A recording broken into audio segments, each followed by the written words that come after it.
Support for Live in 225 is provided in part by the Grimm Family Center for Organic Production and Research at Cal Poly. For more information or to support the center, please visit organic.calpoly.edu. That's organic.calpoly.edu for the Grimm Family Center for Organic Production and Research at Cal Poly. Support for Live in 225 is provided in part by AgCom Central. Visit AgCom Central on twitch.tv/AgComCentral or on our website, agcomcentral.com, where you can follow our social media. That's twitch.tv/AGCOMM Central for AgCom Central. Support for Live in 225 is provided in part by the Department of Agricultural Education and Communication at Cal Poly.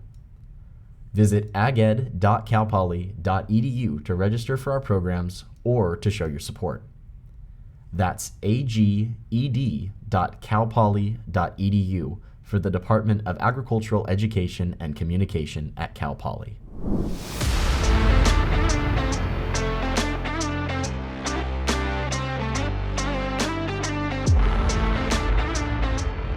Good morning, everybody. This is Live in 225, and this is Season 1, Episode 5 of our podcast and live stream series about organic production. And today we're going to be discussing organic certification and organic policy, kind of what that process looks like, the history of organic certification, and how that might have changed over the past few decades, and like the whole journey of organic production. So today we're joined by ag communication student and production team member Amy, who has helped produce this episode and just get all of the information that we need to get this discussion flowing. We have Dr. Grisham, who is the head of the Grimm Family Center for Organic Production and Research. That's upcoming at Cal Poly. And we have Dr. Mike with us, who is our kind of like commander-in-chief for this whole journey. And he's been helping us out with this podcast and all of the tech stuff and really helping us get the ball rolling. I always wanted to be a chief. And we have a special guest sitting in with us on Zoom today. We have the California Certified Organic Farmers Livestock Certification Supervisor, Miss Kelly Korman. Very lovely to have you on the show today. Thank you for having me. Yeah, of course. So again, we're just going to get this discussion going. We're going to be talking about organic certification and organic policy and really just what's that all about. But first, I wanted to pass it over to Ms. Korman. Could you describe your journey with CCOF and kind of the role that you play as a livestock certification supervisor? Yeah, sure. So I think it's worth mentioning I actually got my master's in women's studies from the University of Florida, and there I studied tenets of self-reliance in relation to growing one's own food. I started a student organization that ran the student ag gardens there, and I became involved with local farms and nonprofits related to agriculture. And that was really how I got my foot in the door in organic certification. I ended up eventually working with University of Florida IFAS Extension as a food systems specialist for a couple years. And, when CCOF interviewed me, I was applying as a farm certification specialist. So I wanted to be a farm reviewer. And they asked me, tell us what's your favorite part of the organic movement? And from a couple years I spent working at Quality Certification Services, who certifies several Amish dairies, I came to really fall in love with organic livestock production and just what a night and day difference it really is from conventional. And I told them so. I was like, I'm applying as a farm reviewer. I love being on farms. I love farming, but I really am passionate about organic livestock. And at that point, I had gotten a certificate as a master herdsman from UF IFAS Extension and had dabbled in some livestock. And they came back and they said, we really want you to do what you love. So we're actually going to create this new position. It's a livestock certification service specialist. And you'll get to take all these calls, customer service calls for all of our livestock operations. And we're going to get you some real training. And I just can't even believe what a blessing that was, that I got to pursue my passion with this organization that really took a shot on me. And they sent me to IOIA for livestock inspecting. I got a certificate in that. I went to Iowa and studied there. I've learned a ton from speaking with our organic livestock producers every single day for the past 6 years. And a couple of years ago now, I was promoted to supervisor of the certification team, and it's just fantastic. We have such a solid team. It is such a joy to work with them every day. 6 years later, I just can't believe my luck I get to be there. So, CCOF's a fairly large certifier. We certify, I think, 4,000 operations in the US and Mexico, and not a ton of livestock, though. It's under 200 livestock operations, and a lot of our livestock operations are facing a lot of crises right now, so we're trying to support them as best we can in that. Yeah, could you describe a little bit more about what that entails and what kind of livestock productions you're working closely with? Yeah, so we have a lot of layer operations, some broiler operations. We have beef cattle, dairy. We have some pig operations, some sheep operations. Over the years, we've had some unique ones like some crickets, or we have one honey producer in Hawaii. Are you So, talking about like the insect cricket? yeah, Really? Yeah. yeah. They're a potential alternative protein source. So Oh, folks got them interesting. certified. Yeah.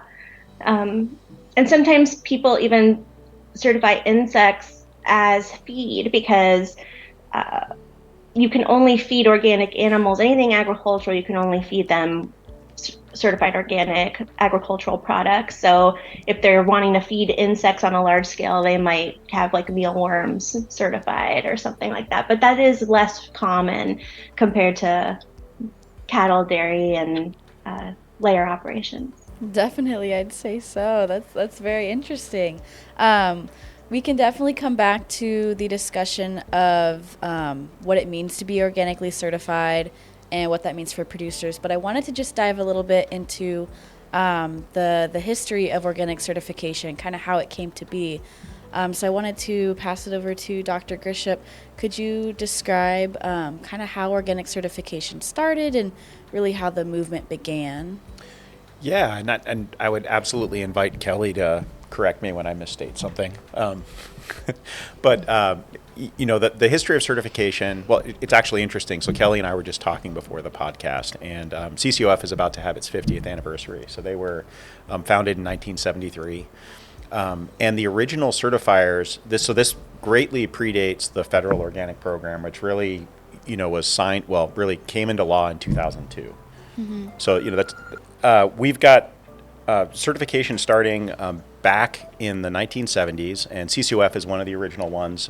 Oregon Tilth is another early one. Rodale had an early certification scheme that is since defunct.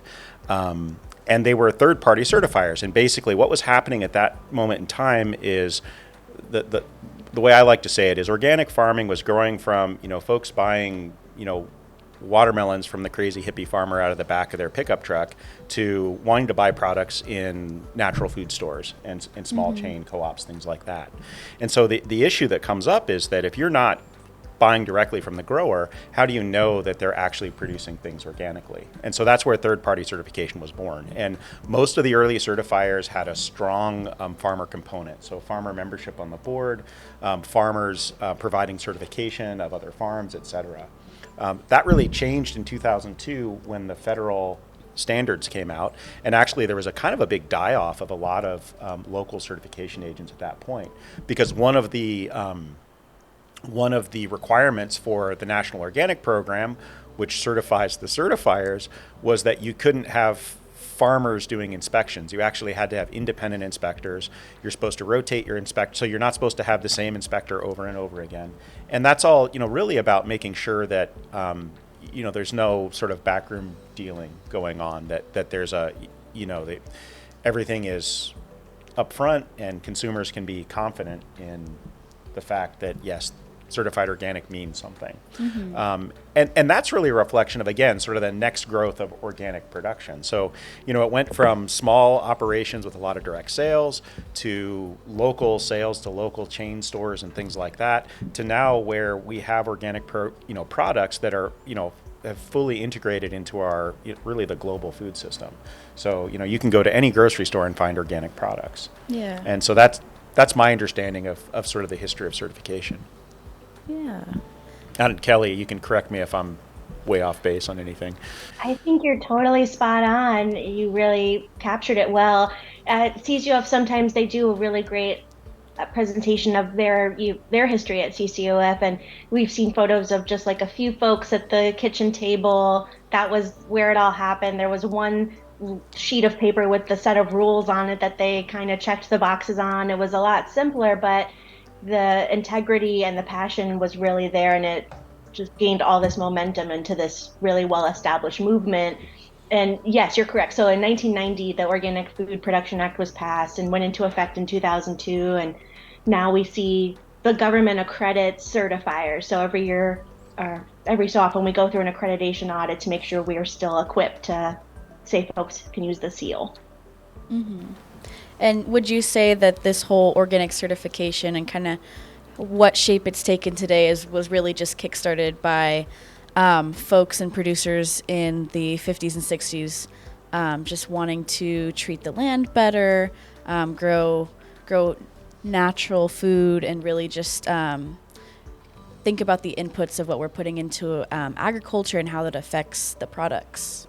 Absolutely. I think all of it's built on itself. I think I'm sure a lot of, I'm not positive on all of the distinct nuances, but I'm sure there's a lot of indigenous wisdom and wisdom from all sorts of folks that have come here and grown food sustainably over the years, and that has been built upon with this. It's interesting that there are some food safety related standards, like about manure applications, for instance, trying to legitimize some of these growing approaches for the masses. So I think it's been just kind of always a work in progress, and now we just have it more formalized. Yeah. That kind of made me remember a previous podcast episode where we had a liberal studies professor, Dr. Amanda Fry, on the show, and she talked about the different cultural practices that are really implemented in organic production and kind of how that ties back into different cultures' roots, and I thought that was really interesting. But as of today, as of 2018, that's the data that I have. There's approximately 2.8 million organic producers worldwide, with a global market greater than $100 billion US, with the U.S. being the leading country in organic production. So with that statistic in mind, I just wanted to open up the table for discussion. Like, what's in it for a producer to become organically certified? Like, what's in it for them? If we're the leading country in organic production, and it's really just an industry that's taking off, a lot of consumers are really enjoying organic produce, and they really want more of that. So what's in it for producers? Despite how much it's taken off, I think organic food only constitutes 5% of our global food supply at the moment. That's not a lot, and I'm not positive on that, but I think it's around there. So on the one hand, on the most basic level, being able to use the organic seal is showing off your good work. It takes so much more management to comply with these regulations and establish an ongoing crop rotation and not use certain inputs. You have to really build the health of your plants and your little ecosystem in order to avoid using those materials. Not to mention, sometimes just accidents happen. So all the training that has to go into your system and your staff to make sure that accidents don't happen and things. And then, on the livestock side, it truly is just a night and day difference compared to non-organic production. And could you describe a little bit about what that entails? Sure. So, there's standards pertaining to living conditions of animals. So they have to have clean, dry bedding, access to fresh, clean water. They have to have access to the outdoors at all times, as described in their organic system plan. So, they'll have this plan with us where they tell us how they will comply with the regulations. And that plan includes any possible confinement, for what reason, right? If it's inclement weather or the stage of life of the animal, but in general, they have a lot of outdoor access, and it's on organic land. So the animals, ruminants, also are required to comply with the pasture rule. So they have to consume at least 30% of their dry matter intake from pasture over the grazing season, which must not be less than 120 days per year. So the feed that they're feeding them all has to be organic. And then the amount that they're grazing is very strictly measured and monitored. So it's not just like, let's keep them confined all day eating a bunch of GMO alfalfa and milking them. It's really a whole management system that they've had to seriously invest in. And it's, as much as everything has gained momentum, it's still this true ongoing battle. I mean, we've lost a lot of organic livestock producers this year because of the cost of organic feed. And that's happened for a lot of reasons, whether it be drought or import issues, etc. So it's truly an ongoing battle as much as it has gained traction. I have a question. I just want to jump in here a little bit and ask, and I know I say this every podcast. Matt says, conventional versus agriculture, it's not a fight. It's more along the lines of like, how can we coexist together and make things better? But I always wonder, like, what's the incentive for a farmer to transition from conventional agriculture to organic agricultural production practices? Like, what's the political or the policy incentive, or what incentives exist for an organic producer? I think that so much work has to go into it that part of it has to be like on some kind of soul level or some kind of internal level. You just care about the environment and the ecosystem and the health of the planet and your fellow people, and you want to pursue it because yes, you can get a premium, right? And you can have the seal to show that you're meeting these standards. But at the end of the day, that premium is only happening because you're spending more putting into your farm. So I think that, to me, the incentive is that you, like CCOF, envision a world where organic is the norm and you want to be a part of that. And you don't want to continue to see GMOs and toxic chemicals destroying our environment. We all benefit from organic agriculture. So I couldn't tell you like, oh, there's a specific monetary value reason. I mean, I know there have been studies that folks have transitioned and actually had stronger yields, like from their stronger soil. So I think that there are tangible, like, financial benefits. Like, you can get this premium, you can show higher yields in some instances, and sometimes it's honestly just a lot harder and you're doing it because you're passionate. And that's just the reality. So, something that I think those premiums are really important because those provide the growers with some level of offset so they can support sort of like the margin hit that they're going to see as they transition. And, one common story I've seen in working with the organic industry in multiple states over over decades at this point is a lot of growers that I interact with who move into organics, and this is more of a plant ag, although one grower I'm thinking of actually was an integrated hog and field crop system, which is really the only way you can grow organic hogs. I mean, because the feed costs will just kill you if you're not growing them yourself. They'll start usually with their worst field. They'll say, oh, well, in the Midwest at least, there's the sort of get big or get out, right? Farm consolidation, bigger and bigger farms.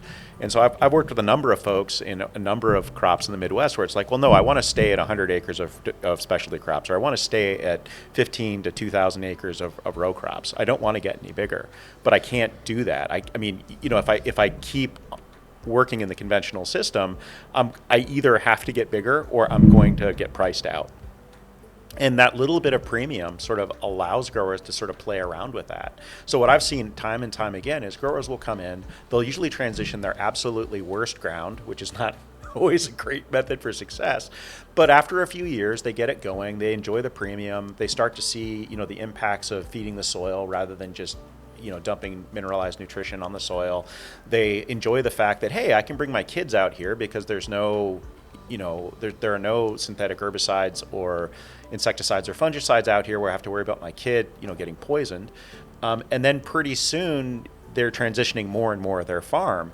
And I worked with a number of growers in the Midwest who were able to maintain a scale that they wanted, for the lifestyle of farming and for continuing, farming for the next generation. They didn't need to, accumulate half a section of land every decade just to stay in the game.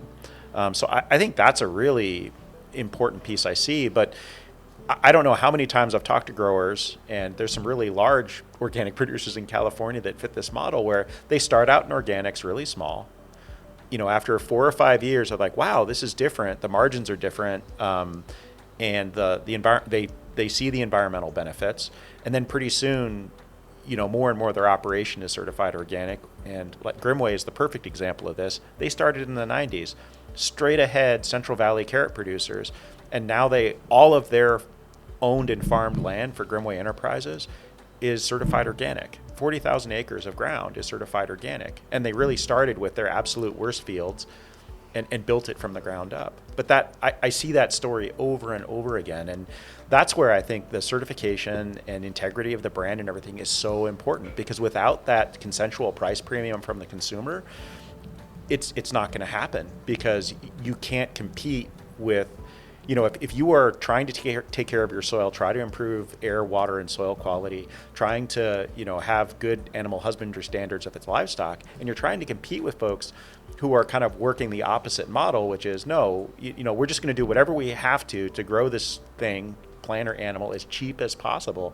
You can't survive in the marketplace.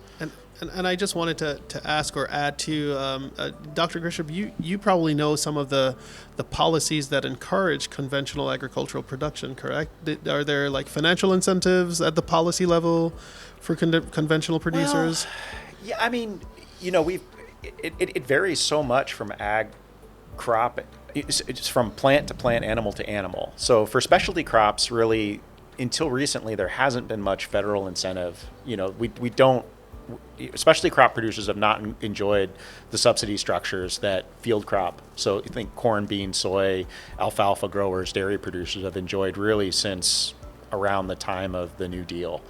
More recently in the Farm Bill, which is the big piece of legislation that sort of sets all this up and is going into Congress right now, actually, every 4 years. Now it's more subsidies for crop insurance. I mean, that's really the direction the Farm Bill's gone in its last 2 cycles.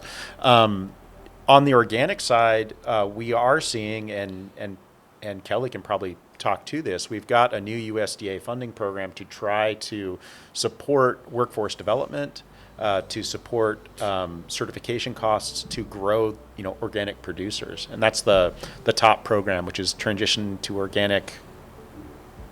There's 2 Ps. Transition to Organic Program. Partnership program, thank you.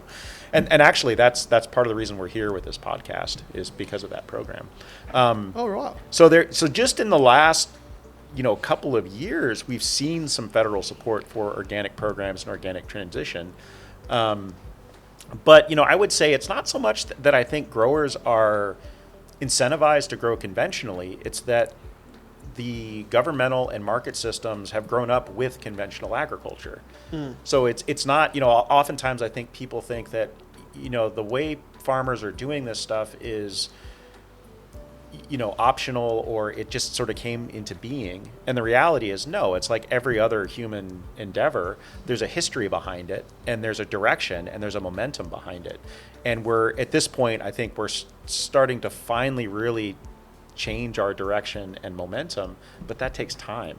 And when you're dealing with a food system, you have to be really careful, because if you try to rewire the entire food system overnight, one possible outcome is the collapse of the system, and that means nobody's eating, and that's really, really bad.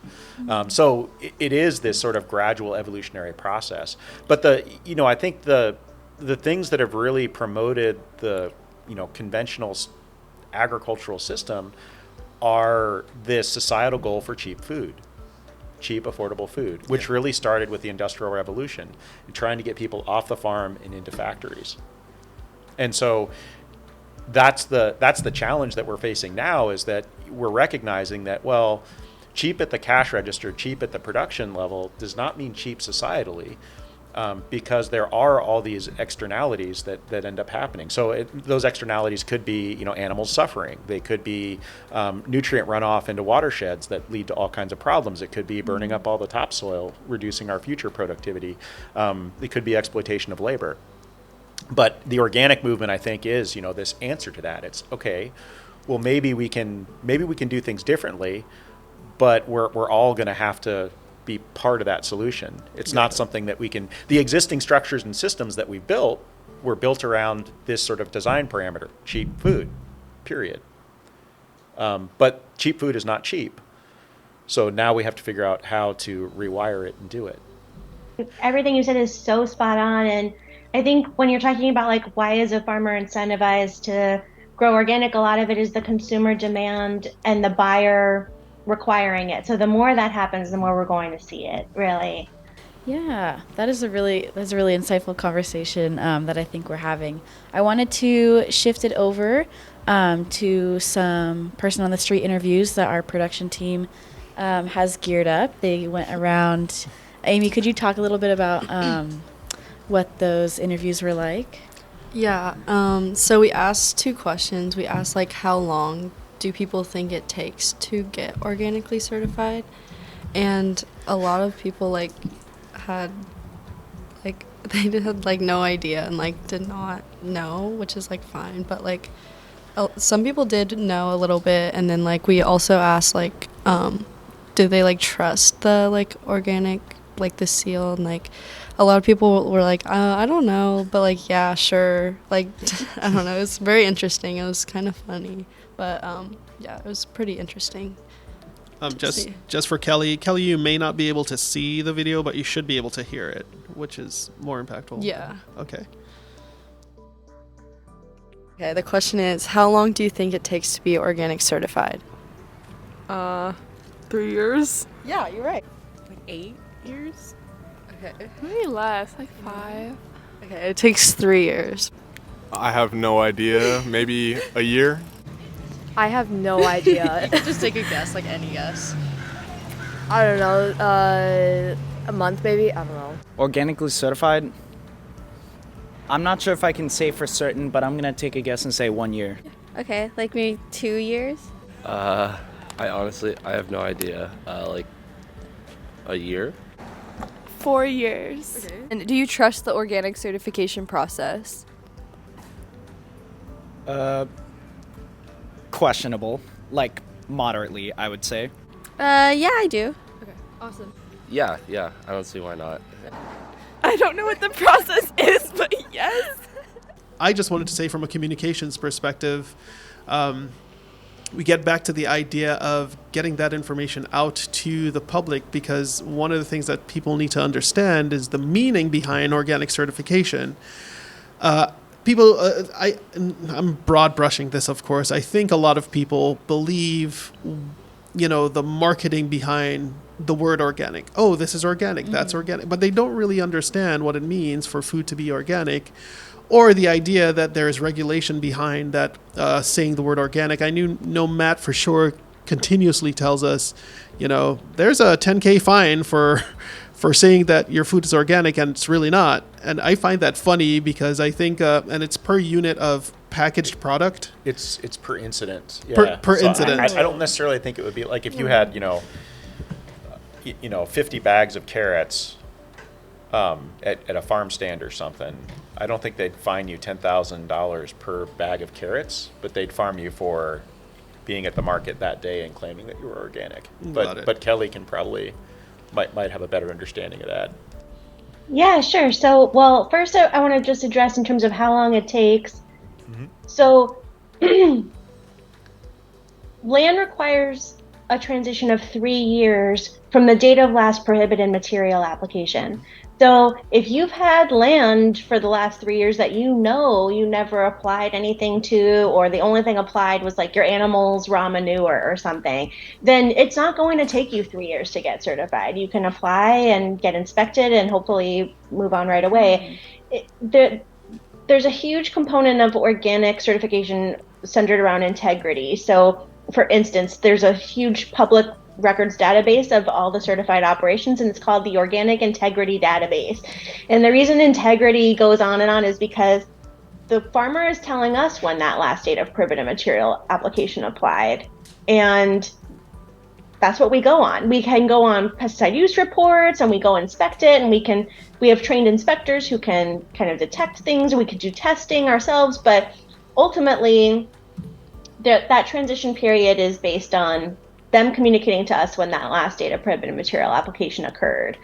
And for livestock, it's also different. Your animals, if you have ruminants, they have to be managed organically from their last third of gestation, but poultry can be managed organically from their second day of life. So in terms of how long it takes, it's so operation specific. And the biggest thing I want to emphasize, if anyone's interested in getting certified, is it's really dependent on the operations completeness of their application and their knowledge of their activities and their records. If you submit an application and you don't have any specific input materials listed, you just list like Pyganic or this brucellosis vaccine, but like we don't know which one. There's a lot of back and forth that has to happen to really get down to what exactly is happening there. Or if you're telling the Sorry, it's just a very thorough process I'm gathering, and it seems like the more record keeping your operation has, the better, and the more fast tracked you can be to achieve that certification, depending on if you're doing livestock, what species you have, and really just how complete your operation is. Yeah, absolutely. You want to be as complete as possible and as communicative and available as possible, I'd say. And in terms of what the seal means, it's so interesting. Like when I tell people what I do, I get so many questions like, oh, does that mean you work in a lab? Like they think I'm just testing food constantly, and that's how I it's like, so, or like, oh, that means no pesticides, right? And it's like, no, it doesn't actually. There's a list of synthetic and non-synthetic materials that are prohibited and allowed in organic production, and that's what folks can use, and that includes certain pesticides. Pesticide itself has taken on this like really unique like stigma, but ultimately like things can be used as pesticides that are non-synthetic or that are deemed really not harmful to us. So it's just been interesting, all the misconceptions. So I think this sort of work to get out and communicate all this is fantastic. Mm-hmm. Yeah, and I have one last discussion question, kind of building off of what Kelly was mentioning. What's the importance of like ensuring that organic certification to consumers, and really just from an AgCom standpoint as well, like what does it mean to be organic certified, and what does that mean for the consumer, and how can we educate them better on what that means in terms of certification and policy? I could take that as an AgCom perspective. We don't want consumers to be blind consumers, right? Mm-hmm. So if we just present, remember we were talking about this in class, if we present two apples and just said, hey, one of these is organic and the other one's conventional, which one would you choose? They don't know. We're just giving them some information to work with, and they're taking it as, at face value. So they're assuming and taking the idea that organic means a certain, or let me recollect my thoughts. They're thinking in their minds that organic automatically means that they're getting a product that has been produced in a certain way, when when I believe that the average consumer may not have a good perspective of what goes into producing an organic product to make that determination for themselves. And so as a result, when it comes to the cash register and they see the premium that's placed on that product, again, probably back to our first episode, we talked about, the average person having to make that hard decision with their children and their families.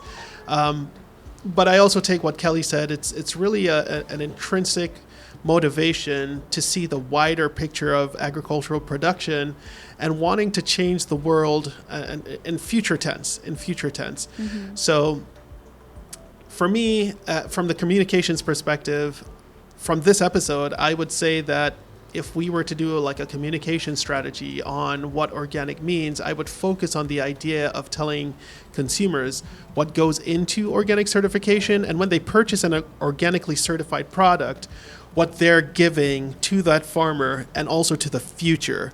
As well as, I would also tell them if they're purchasing a product that's quote unquote organic, make sure that they can, ask the right questions about like the organic process and what that means to them. Mm-hmm. Definitely. I just was going to add in terms of what it means to be certified organic. Of course, there's the organic regulations, they have to comply with them. But what does that actually look like? It's so involved. I can't imagine calculating how many people have said to me, like, is it real though? Is it really real? And it's like, I just wish they would sit at my desk for one day and just see the extent to which it's real. They'd be like, you're actually looking at that? Like, we're literally looking at a clean truck record, like, oh, this organic livestock feed was transported by this transport company. Let me see a record showing that truck was cleaned out before, rinsed before that feed was loaded. You planted seed. What's the seed treatment on that tiny seed that you planted? Was it coated with anything? Was it pelletized? Like everything. I mean, if you're feeding like a feed mineral, and there's salt in that mineral, like the custom blend, right? It's got like soy meal and salt and calcium carbonate and all kinds of stuff, nutrients. I'm going to contact the manufacturer and say, is there any synthetic anti-caking agent on that salt, like yellow prussiate of soda? Do you know the tiny amount of salt that animal is even consuming? And I'm asking if there's an anti-caking agent on that salt. So it's like just this constant deep dive on these little nitty gritty things. And then also really big picture things, like in their organic system plan, like all the confinement, all the crop rotation, the harvest, the sales, the storage, every link in that chain is so verified. And so that farmer went through a lot to get that verification and prove their compliance in all these ways. And it's really involved. And I want to say the people doing this work are all human. Like, they might make a mistake. Their staff person might accidentally apply the wrong material, or they might buy something and not realize like the manufacturer sold them the wrong label or whatever it is, and we work with them and develop a plan moving forward. So earlier when you were talking about civil penalties, if an operation's willfully misrepresenting product as organic, that follows a certain penalty matrix for the certifier to pursue adverse action, and that could be a revocation and that could be civil penalties. But it takes another specific chain of events to get there. So generally, we're going out there for an annual inspection, we're reviewing everything that they're doing, and we're letting them know, hey, we have some additional concerns, or you're non-compliant in this way, or hey, everything looks good. It's a whole range of possibilities every time. Definitely. And it's such an in-depth process of certifying everything like you were talking about. And I think that just makes it even more important to communicate that to consumers about all of the hard work and the verification that producers have to complete to get that product from farm to table.